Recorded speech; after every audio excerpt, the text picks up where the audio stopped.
And so tonight, I'm pleased to welcome Orrin Harmon. He joins us to speak on his book, The Price of Altruism, George Price and the Search for the Origins of Kindness. Of the price of altruism, the economist writes, ever since Charles Darwin had published his theory of evolution in 1859, scientists had wondered whether it can explain the existence of altruism. Price wanted to describe mathematically how a genetic disposition to altruism could evolve. As Mr. Harmon so vividly describes, Price ultimately became one of the vagabonds he set out to save. And from the New York Times, this is a book for anyone interested in the question, first posed by Darwin himself, of how we ended up with so much kindness in a natural world customarily depicted as red in tooth and claw. Price struggled with it on an intensely personal level. His story is highly relevant at a time when greed as the basis of society has lost much of its appeal. Mr. Harmon studied at Oxford and Harvard University and specialized in the history and philosophy of modern biology, evolutionary theory, the evolution of altruism, 20th century genetics, and historical biography. He is a frequent contributor to The New Republic and the co-creator of the Israeli Oscar-nominated documentary series, Did Herzl Really Say That? Previous works include The Man Who Invented the Chromosome and Rebels, Mavericks, and Heretics in Biology. We are thrilled to have him with us tonight, so will you please join me in welcoming Orrin Harmon.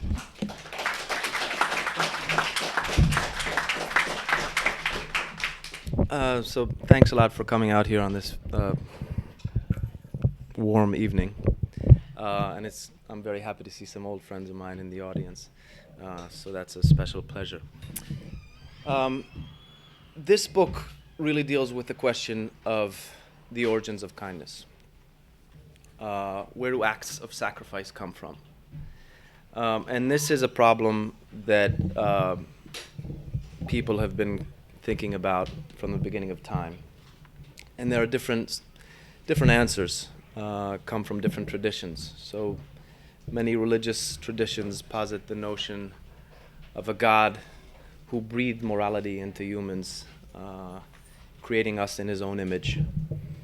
The secular traditions talk about philosophical deliberation and coming upon morality or virtue via reason. Early economists looking at the market tried to figure out the logic, which seemed miasma-like, of cooperation being born of self-interest.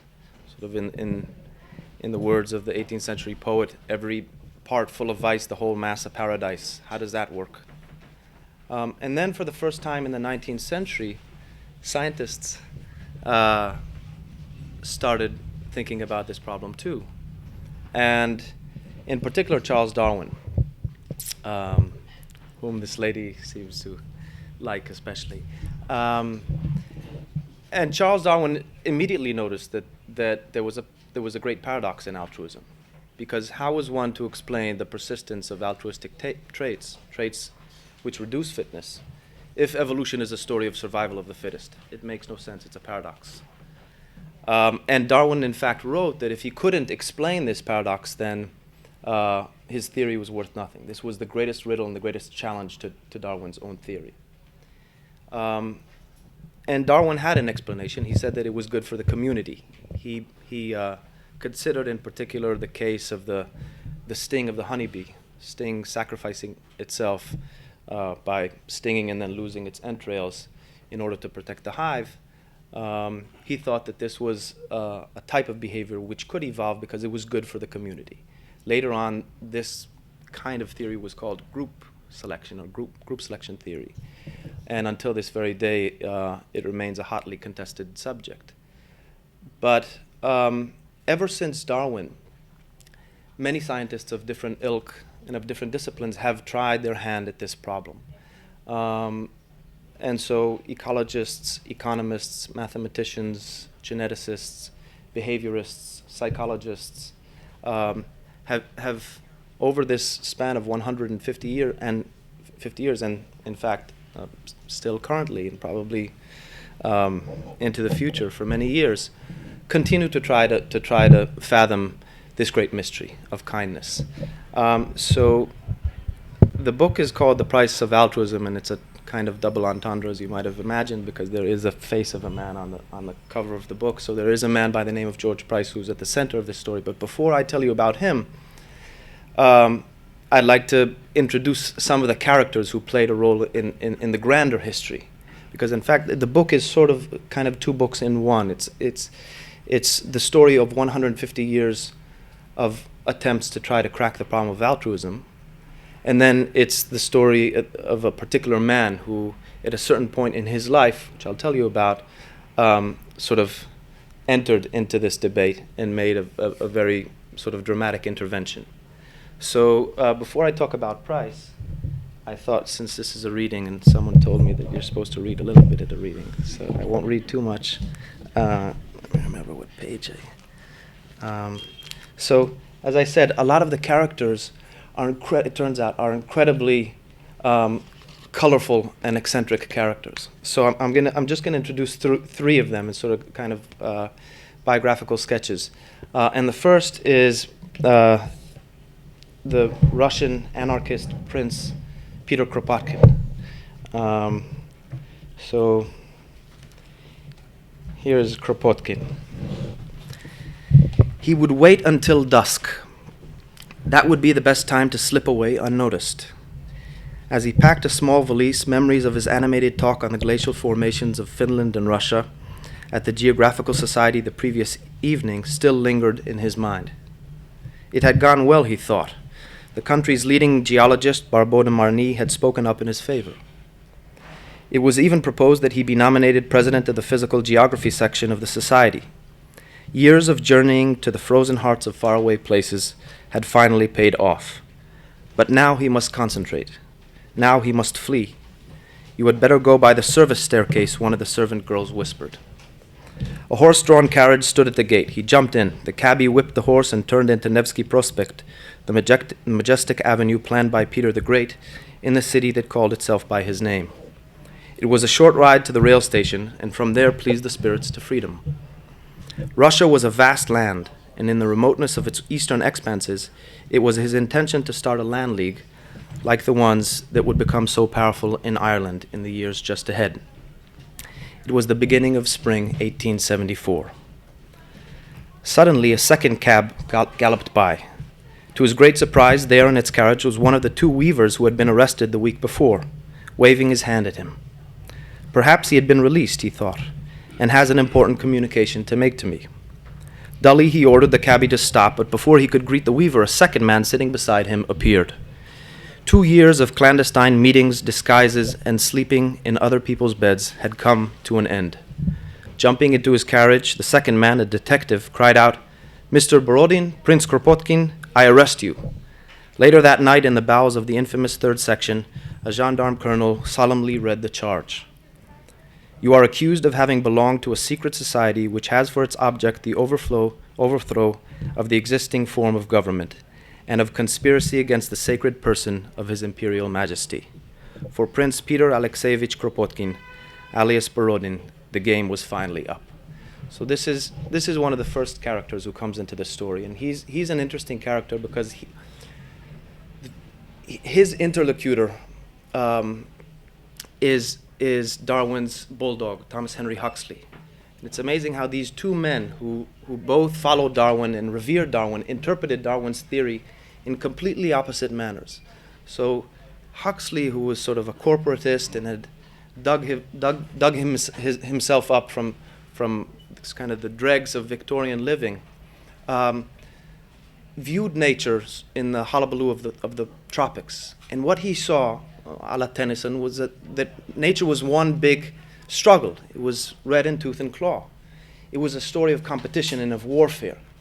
And so when he was thinking about what kind of moral conclusions man can draw from the picture of nature which lay before him, he said, luckily, man is the only species who can act against his own nature, who can rebel against nature. And so what we need to do is to look at nature and then take a 180 and just run in the other direction morally.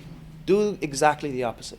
Whereas Kropotkin looked at nature in Siberia, where often, since the elements are so difficult, animals, organisms are not competing against each other, but they're rather trying to fight against the elements, which often leads to cooperation. And so Kropotkin thought that the origin of virtue, or sort of the cradle of cooperation, was to be found in nature. So anything that had to do with sort of laws, politics, power was going to get us into trouble. And so this turned him to anarchy. He became a great anarchist, having concluded the precise opposite conclusion from what Huxley had about where morals come from.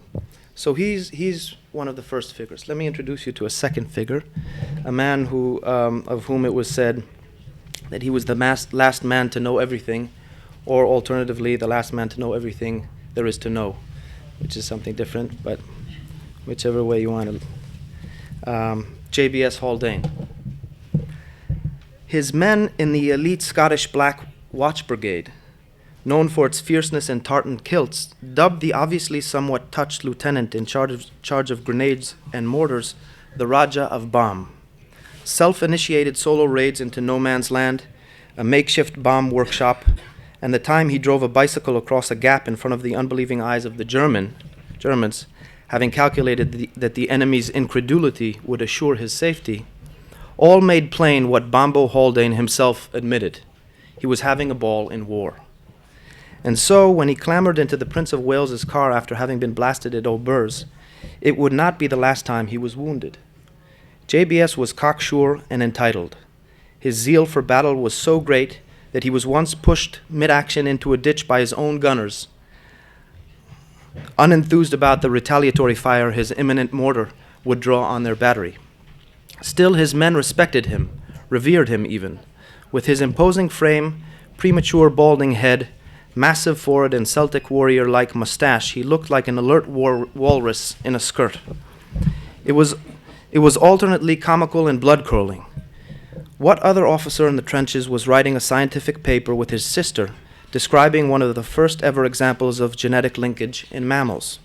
What other officer, as a confidence-building measure, made smoking compulsory in his bomb-making workshop? He was selecting out the faint-hearted. And what officer had been hurriedly called away at the behest of his uncle, the Lord Chancellor, in order to put his mind to that of his father's at a makeshift lab in Saint-Omer, the quicker to meet the challenge of German gas attacks on Allied forces in Belgium? Haldane's men had heard many Oxford stories. How in 1913 blacklegs had been hired by the municipality to replace the striking horse-tram drivers. With their services provided, the drivers' demands went unmet, and successive attempts to unharness the stand-in horses were defeated by baton-wielding bobbies. Until JBS came along, that is. Marching up and down Cornmarket Street, solo in solidarity with the workers, chanting the Athanasian Creed and the Latin psalm Eructavit cor meum, Jack drew a crowd, blowing the black legs and allowing the strikers to set loose their horses. A scene-stealing cameo role, a feat of memory, a lengthy canonical Latin quotation, a snook cocked at authority, and an Oxonian irony. With this piece of street theater, JBS established his modus operandi. The university fined him 2 guineas.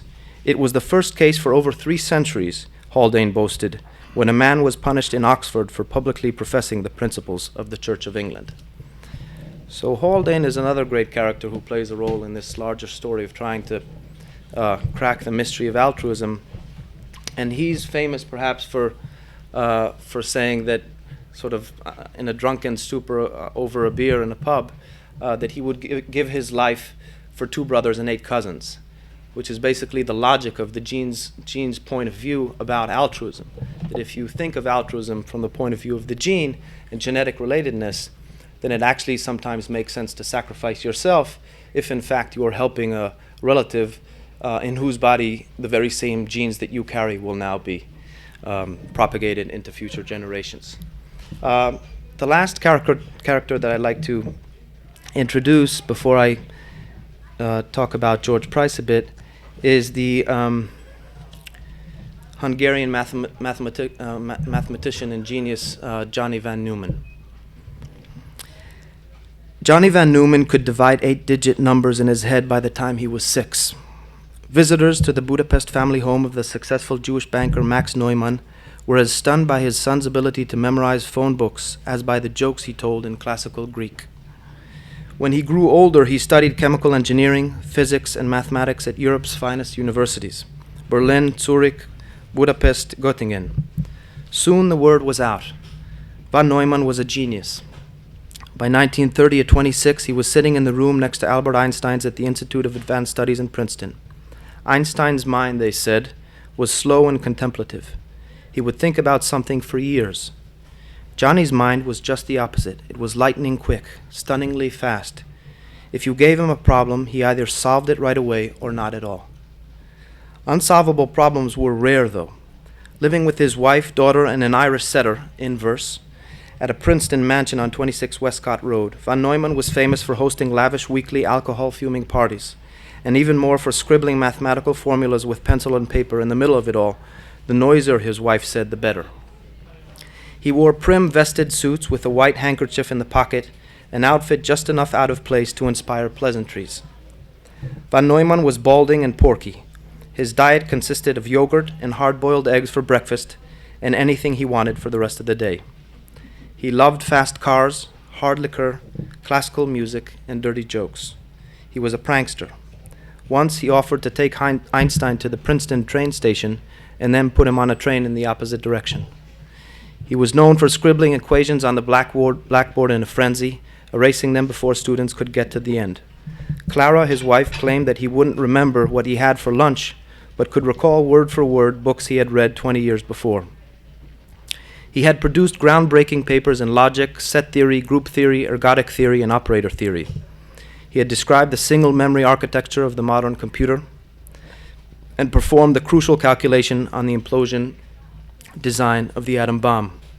Alongside these accomplishments, he loved toys and was observed unaffectedly scraping with a 5-year-old over a set of building blocks on a carpet. Though he was charming and witty in public, few felt that they really knew him well. People joked that John Van Neumann was not human, but a demigod who could imitate humans precisely. So John Van Neumann also figures in the grander story because it turns out that game theory, which was a theory which John Van Neumann first wrote about in the early part of the century, is a very useful and powerful tool for trying to understand the logic of animal behavior. And also more generally of biological behavior at different levels of the biological hierarchy.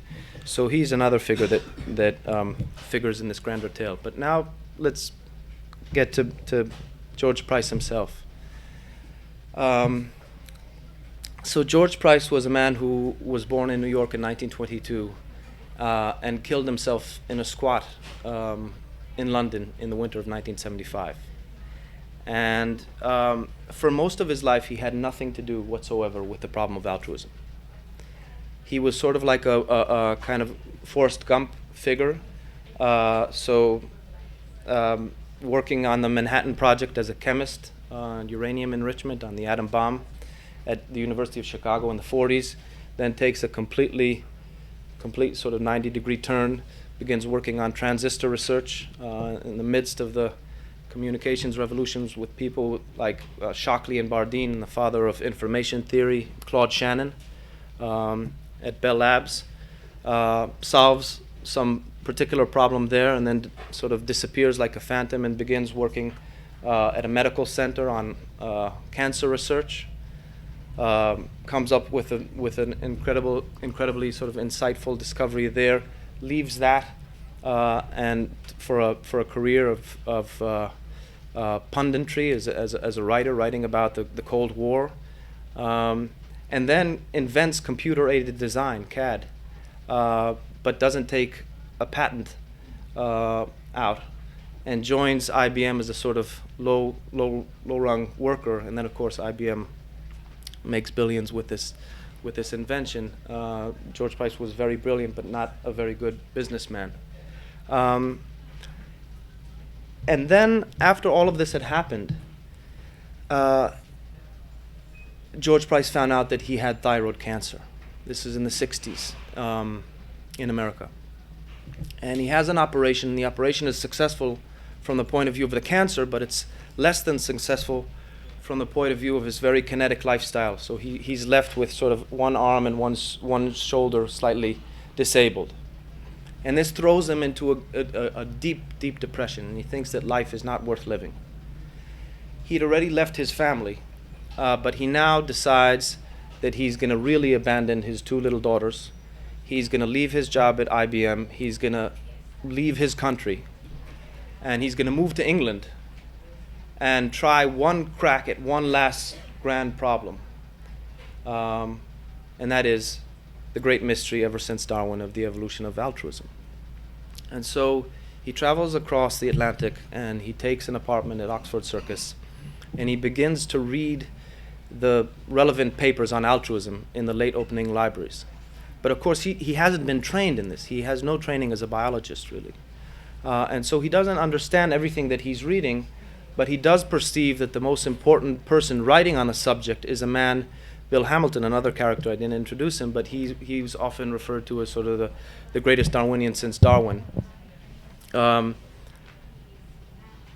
he writes to Bill Hamilton, and he says to him, allow me to introduce myself. My name is George Price, and I've come to solve the problem of altruism. And Hamilton had no idea who this guy was, obviously, but was a gentleman, and said, by all means, here is a reprint. I'm on my way to the jungles of Brazil to study social wasps. Good luck. And then probably forgot about him altogether.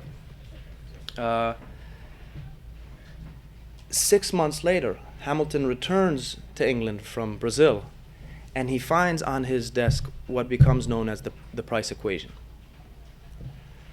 And immediately notices, or almost immediately notices, that this is an unbelievable insight into the problem of altruism. Because what it does, Hamilton himself had written sort of a mathematical, a very short little mathematical formula, which tells you that altruism can evolve, but it can only evolve as nepotism. This is what's called the Hamilton equation, or kin selection. It was given the name kin selection by John Maynard Smith, and this is the notion. It's a very, very simple mathematical equation. It goes RB greater than C. R is genetic relatedness, B is benefit, and C is cost. So if the relatedness, the genetic relatedness between any two organisms times the benefit that one organism gets from the other organism is greater than the cost and what the altruism is paying, the altruist is paying, then altruistic behavior can evolve. And what this meant was that altruism was always very circumscribed. It could only happen sort of as a function of nepotism. But what Hamilton saw when he looked at George's equation was that it didn't necessitate genetic relatedness. The equation was a generalization of Hamilton's kin selection mathematics. So what it said was that you could actually get the evolution of altruism without genetic relatedness. So you can see this is it widens the scope of the possibilities of kindness to a very great degree. And so this was a big deal, and Hamilton immediately recognized it. Now, what happened in the interim was, when Hamilton was still in the jungles, Price wrote the equation, and it was a very short and a very beautiful equation, and he walked off the street into the genetics department at University College London, and he showed it to a professor. And he said, "Is this new?" The professor didn't know him, but he looked at the math, and within about 5 minutes, he gave Price the keys to an office and an honorary professorship at what was at that time one of the best genetics departments in the world. So it was very unusual. And Price went home and started thinking about what had just happened. And I said he was a Forrest Gump character, but he was also sort of a Rain Man kind of character. He was probably somewhere on the spectrum of a very high-functioning autist, and so numbers meant a lot to him. So he started thinking about why it was that he should have come up with this equation, because it seemed to him very unlikely that if all the great minds since Darwin are trying to crack this problem, he should have come up with this equation with absolutely no training in the field and so forth.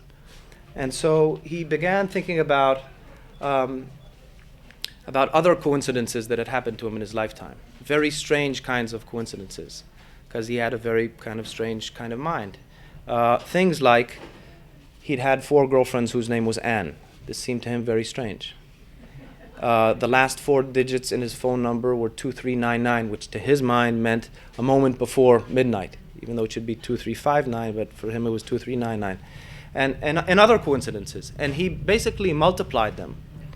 And the result was something on the order of 1 divided by 10 to the 30th. It was an astronomical number. It made no sense that all of these coincidences should have happened to him. And so he drew the only conclusion which a rationalist like himself could draw. And so he ran out of his apartment at Oxford Circus into the church at All Souls at Langham and became an evangelical Christian on the spot, having come to the conclusion that he was obviously chosen by God to tell some great truth to humanity, namely, where does kindness come from? And this is where sort of the second drama of the book occurs. Because at this stage, Price began to think about the philosophical meanings of his equation. And to his mind, what it meant that one could write a mathematical formula explaining the evolution of kindness, what that meant about altruism itself, about the trait being explained, was that it was never pure. The benevolence was never pure. It was always interested. Whether it was working at the level of the gene or the cell or the individual or the group or the lineage, there was always some ulterior motive because this was an action which was being selected for within the confines of selection theory, of Darwin's theory. And so the goodness was never pure. And what this meant to him, again, to his sort of, this isn't a necessary conclusion, so don't become depressed or anything like that, was that there really could never be true selflessness in the world. And it was a terrible realization, and one which he was not about to accept without a fight. And so he decided, in a sense, to try to beat his own mathematics, to try to beat the very miracle that had happened to him with this great insight. And this led him to the streets of London, where he began to approach homeless people, introduce himself, say, "My name is George, how can I help you? Can I maybe get you a sandwich, maybe give you a pound?"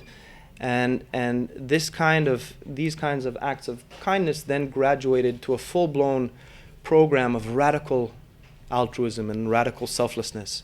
So at one point he had invited about 5 or 6 homeless people into his home. Many of them were sort of alcoholics and violent types. Almost all of them were taking advantage of him. And he knew it, but he was happy for it because it meant that he was beating his own science. And there's a very poignant letter where he writes to John Maynard Smith, who's one of the great evolutionists of the age, alongside Bill Hamilton, and he says, "John, I'm down to my last 15p, and I can't wait to give them away," because this meant to him that true selflessness really did exist. The ending is rather grim, because what happens is he does give away everything and is left with nothing. And so he's forced to leave his own home and begins living on the streets, and soon enough is down to skin and bones. And Hamilton and Maynard Smith are trying to save him because they are the two only people in the world who sort of really understand what he's done in terms of Darwin's great mystery. But alas, he kills himself in a squat in the winter of 1975 in London, and until this very day he rests in an unmarked grave in St. Pancras. The first scene of the book is his funeral, where there are about 10 or 11 people, 6 of whom are homeless people, sort of his last companions on the streets, who wanted to show their final respects to this man whom they loved very much because he had sort of descended on them like an angel almost. And then the two greatest evolutionists of the era, John Maynard Smith and Bill Hamilton, who were not on speaking terms with one another. So it was quite a dramatic ending. Just before we open it up to questions, if you have any questions, I'd like to say, because it is sort of rather grim and tragic, but there is a silver lining to the story, I think, which is probably even more important now that George Price is already beneath the ground. And that is that in many ways, George's own life reflects sort of the basic fundamental problem of altruism itself.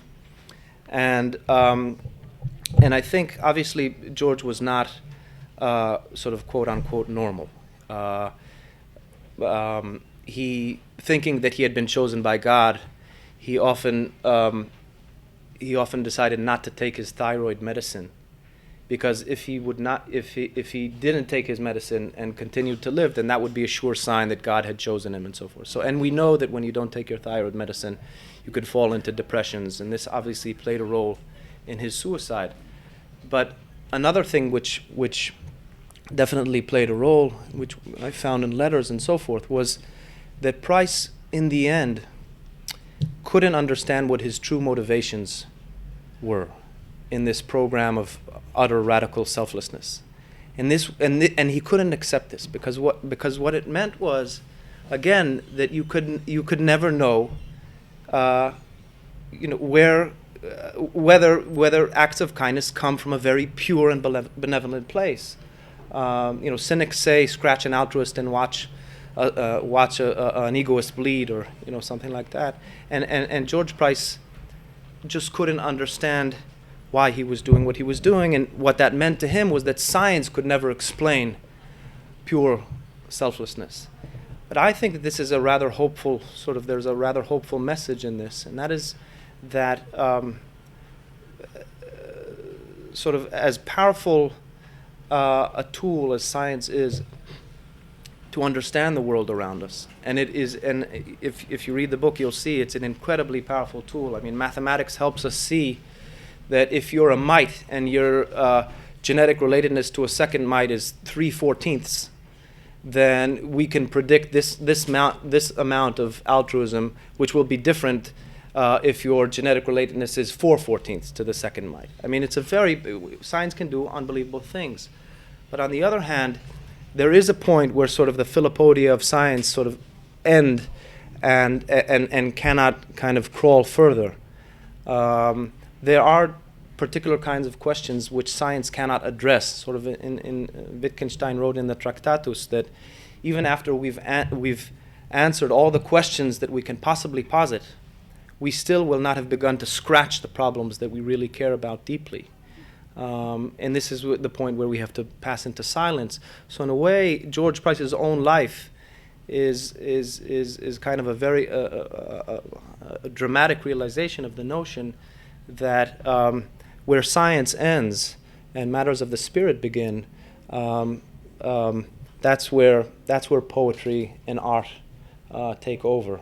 And so this is really, besides being the tale of a quest, humankind's modern quest to crack the problem of where kindness comes from, and a biography of a man who played a very important role in this quest. It's also a book about sort of what science can and cannot tell us about matters of the spirit. I guess I'll be happy to answer questions if anyone has any at this stage. Thanks. Right, so what the gentleman is referring to is at a certain point, George Price was in correspondence with about 5 Nobel laureates, each in different fields. And he was trying to sort of prove to each one that he had come up with some great discovery. One of them had to do with the physiology of vision. And like you said, he thought that it had something to do with the glial cells. And again, most people thought he was a crank. He was corresponding with Eccles, who was a Nobel laureate. But when someone comes out of nowhere with no real sort of institutional affiliation, people tend to take these kind of people not as seriously. But you're right. In terms of the papers, a small fraction of George Price's papers were donated to the British Museum, but the vast majority of the papers exist in the dens of the two daughters, Anna Marie and Kathleen. One in Solana Beach, just north of San Diego, and the other in San Francisco. So to write this book, I really had to first gain the confidence of the two sisters, and it turned out that a lot of people had tried to gain their confidence, and like their father, they're slightly unusual. And so I was very lucky to be able to gain their confidence, and I'll just tell you a little story which is indicative. I was walking with one of the sisters along sort of near her home in Solana Beach, and a car passed us by. And she said, "Oh, that's strange." And I said, "What's strange?" She said, "The license plate, 275356. If you divide that number by 56 and subtract 217, that's my phone number." And so clearly she had something from her father. And she says about herself, "I'm too old to have been diagnosed with Asperger's, but had I been born 40 years later, I'm positive that I would have been diagnosed with Asperger's, and pretty sure that my dad was too." He had a very interesting childhood. His dad was a lighting expert in the theater district in New York in the teens and the 20s. So he lit the stages of Belasco, sort of, the great impresario who brought Madame Butterfly to New York in the English language for the first time. And his mother was sort of a failed actress. And they met on the stage when the father was doing the lighting and she was trying to act, and fell in love. It was on a Belasco stage, actually. And that was around 1917 or something like that. And soon afterwards, a son was born, and a few years after that, George was born in 1922. And 4 years after that, the father died. His name was William Edison Price, and that wasn't the name he was born with. His name was Isaac Price. His parents had come from Russia to Chicago in the 1880s, but he wanted to sort of invent himself anew in America, and so he called himself William Edison. And the mother found herself with two very young boys just as the market fell. And so the creditors were all sort of at her neck, and she had no inkling for business. And it turned out, when she started looking at the books, that her husband had even less of an inkling. He had many patents to his name, but he didn't make any money from them because he was just all over the place. It turned out, just in parenthesis, George's older brother, whose name is Edison Price, ended up going into the family business, and he invented track lighting, and he worked with great architects like I.M. Pei and Buckminster Fuller. So it's a very unusual family in that sense. But so the mother was with these two young kids, trying to struggle to keep the business alive and to help educate her kids. So she would send the older brother to a farm of sort of the Van Aken farm in upstate New York, because that meant that she had an extra room in the house to let. Usually to sort of Japanese gentlemen for $7 a week, and that was substantial. And George was admitted to the Stuyvesant School, which was sort of the school for clever kids who didn't have money to go to the private schools in New York. And of a class of 802, he was second in his class. And he actually came to Harvard to interview. And I got this from the archive here at Harvard. The people who interviewed him, their conclusion was, may go haywire, but will never be humdrum, when he was 17 years old. So they actually really kind of caught it on the button. He spent a year here before he was kicked out, and then went to the University of Chicago. Okay, so turns out motivations are very complicated. Who would have known? So there are many motivations. One is a scientific one, because I sort of think the notion of multi-level selection I'm a proponent of multi-level selection. Not everyone is, and so this book is sort of by way of paying homage to George Price, is also motivated by wanting to sort of champion the idea of multi-level selection, which is the notion that selection is sort of this giant eye perusing nature, and it can see every level in the biological hierarchy simultaneously at the same time. So a lot of the people who tried to answer this question said, thought that the key to answering the question of where kindness comes from had to do with figuring out at what level selection is working. And people said it's either it's working at the level of the gene, or it's working at the level of the individual or of the group. And what George Price's mathematics tells you is that it's actually working at all levels all the time. So there was a scientific motivation behind the book. But there was also sort of an artistic motivation, and that is that I found that I was very interested in the problem, in the science of it. Who isn't interested about in where kindness comes from? And I found that by using the biography of a man who led a very unusual life and had a very deep penetration, very deep insight into this problem, from the point of view of the craft of writing, that one could use his own biography to sort of reflect the bones of the problem of altruism itself. And so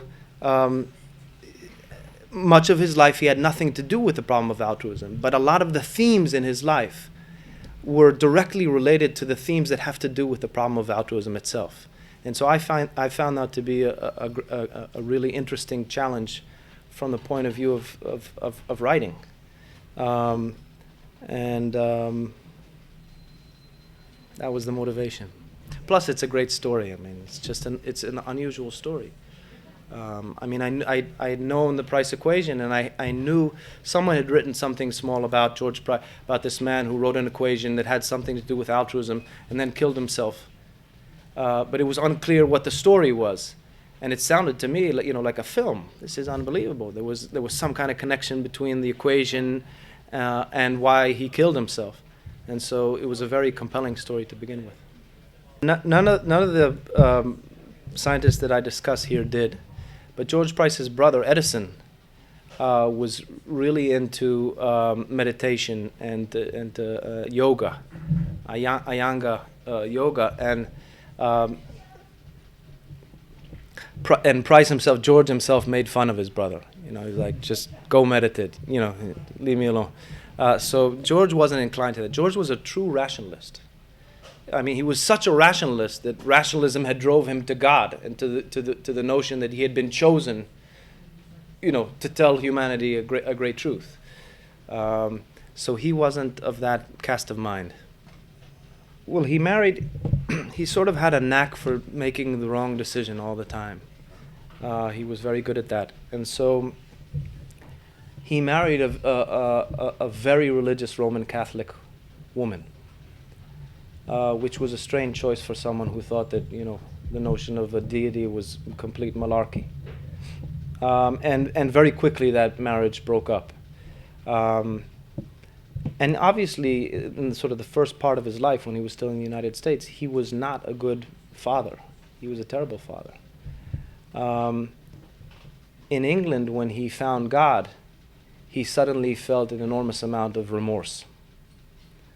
And he wrote a letter to his wife and to his daughters, apologizing and weeping on the page, and asking his wife to come to England to marry him again, a second time. This was 20 years after they divorced. And the wife came, but she decided not to marry him. Don't know why, but so he was very remorseful, and so in a way, his turn to sort of this radical program of altruism is just the flip side of the kind of radical egoist he was before he happened on this equation and then went crazy. He was sort of on a mission to turn his friends and family into Christians. And so Hamilton, who was the man who understood the mathematics of the price equation, Price thought that Hamilton had the cast of mind, because he had understood this equation, to find signs in the Bible that Price was looking for. This was right after his coincidence conversion, before his love conversion. And so he was secretly trying to turn Hamilton, who was an incredible atheist, into a Christian, because he thought that he would be helpful in finding the signs that God was surely presenting for humanity, and you just had to know where to look and how to look. The toughest part was finding the people on the streets who knew George Price. So in different ways, I was lucky enough to find some of them. The two guys, I come from Israel, and the two guys who were living with George Price in the squat happened to be two young Israeli bohemians who had just finished the army and were in London and sort of kind of hanging out. And so I tracked them down, and they told me the story because they discovered his body. One of them was actually working as a security guard at the consulate, the Israeli consulate. And so he would wake up early in the morning and to go to work. And this particular morning, he went down the stairs and he saw a letter sort of peeping beneath the door. And he was sure that it was an eviction letter because they were all living there sort of illegally in these squats. But he didn't know how to read English. So he ran up the steps to ask George to read the letter for him, and then knocked on the door and saw that the door sort of opened a bit. And he pushed it a little bit more, and he saw that the entire linoleum floor was bloodied, and then found George sort of slouched there with his nicest clothes and a pair of scissors in his hand. So the sources are varied. They come from papers of scientists. They come from George's own papers that I mentioned earlier that were actually rescued by Bill Hamilton. After George killed himself, he fought his way into the squat and rescued the papers and sent them to America to the family. And then different colleagues who sort of knew him at UCL, and people who were part of something called the Tolmers gang. Tolmers was a tenement which was going to be knocked down by a man by the name of Simon Levy, who was trying to sort of kick out all of the old inhabitants of the neighborhood and build large buildings and make a lot of money. And so there was a gang of people who were sort of, squatter, kind of professional squatters who were fighting these, fighting Levy, and and they stayed in touch for many years. They're still friends. So I found one of them, and then I found the rest, and that helped me piece together the last days of George's life. I'll give you an example. There's an amoeba called Discotyledon discoideum. And this amoeba is a single-celled organism, which is autonomous. It's an individual, and it lives on the forest floor. And it's normally quite happy in the forest floor, except for when resources begin to dwindle and there isn't much food. When that happens, this amoeba, which, as I said, it's an individual, it's an autonomous individual, emits a chemical signal, a cyclic AMP, which creates a gradient. And so all of the amoeba in the forest begin converging on this gradient. And they come together and they create a blob. And the blob itself turns into a slug, which is now an autonomous individual. So you've had individuals who were autonomous single-celled now creating a creature which is created, they are now cells in the body of this creature. And this slug has sensors for wind and for light. And so it's kind of shimmies its way on the forest floor until it senses these things. And at this point, the top 20% of the slug create out of their own body a stalk, which allows the bottom 80% to kind of shimmy up the stalk and create an orb at the top of the stalk. It looks like a lollipop. And now these 80% at the top have a greater chance of being carried away by a felicitous wing, or sort of on the legs or the wings of an insect, an unsuspecting insect, to a place where the resources are more plentiful. So what's happened is that the top 20% have actually sacrificed themselves for the bottom 80%. And this is an amoeba. It's incredible. So this would seem to say that, under certain conditions, amoeba can be incredibly altruistic. Except, in answer to your question, that a husband and wife team looking at this particular amoeba just last year showed that this isn't all that, it isn't all that altruistic as we think, or perhaps it might be less altruistic than we think, because all of these amoeba on the forest floor are actually clones of each other. They're identical. So what happens when you take two groups of amoeba that are of different species, and you create this gradient and allow them to converge on the gradient? Well, what happens is that these formerly incredibly altruistic amoeba now partake in incredible fighting for who will be in the top 80%, who will be and so these really kind amoeba now turned into these kind of like nationalist fascists. They're now fighting the other. So the problem of the evolution of kindness is directly related to the level of the biological hierarchy, and often really what sets this problem aside is that this is a type of problem where there's a conflict between the interest of one level versus the interest of another level. The difficult problem in terms of biology is to figure out the conditions where you can move from one level to the next, graduate from one level to the next, so that you can have a kind of superorganism where altruism abides. So people like E.O. Wilson here at Harvard work on this problem. They try to figure out the precise conditions. And in fact, the price equation is a very powerful tool for allowing you to figure out such conditions. So Darwin was lacking two tools that ended up being very important in solving this problem. One was mathematics, and the other was a theory of heredity. Yes. He didn't know how heredity worked. But like on many other issues, Darwin had a great scientist's intuition. And so the notion that this was for the greater good was sort of described by him in a very non-formal way, but ended up being formalized years later with tools that he did not have, and ended up being a very important idea. In terms of spirituality, you have to remember there are two different definitions of altruism. One is biological altruism, which is based solely on the result of a behavior. So it has nothing to do with intention. If an amoeba acts in such a way so as confer a fitness benefit on a fellow amoeba while incurring some fitness cost, that amoeba is said to be an altruist.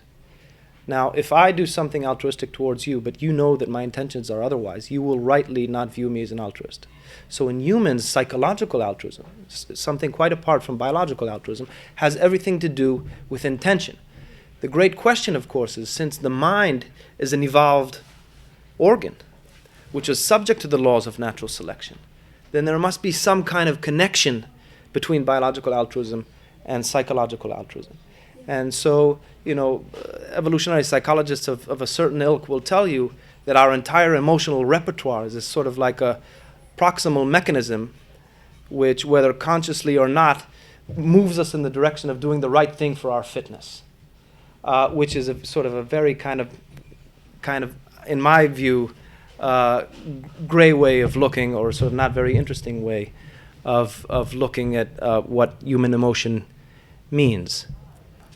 But of course, so there's a very, very different dynamic which pertains in natural selection when we're talking about biological altruism, on the one hand, from when we sort of enter into the world of mind, where other things become very important, in particular sort of in the realm of the dynamics of sociality. One man who became interested in the price equation in a different field was Paul Samuelson, who was a great economist here at MIT and won the Nobel Prize. And in fact, sort of tragically, when just before George killed himself, he decided that he was going to try to pick himself up, and he was going to leave England and come back to here, to Boston, and work with Samuelson on different problems having to do with economics, because he thought that trying to give sandwiches to homeless people had proved a bit of a failure. He wasn't really helping anyone. But if he could figure out some important mathematical formulas having to do with sort of growth and welfare, that might be more helpful to humanity. So there's one of the last letters is a letter that he writes to Samuelson saying, you know, I'd like to start working with you again. And Samuelson was sort of interested because he looked at the price equation and he was interested by it. But nothing came of these things. In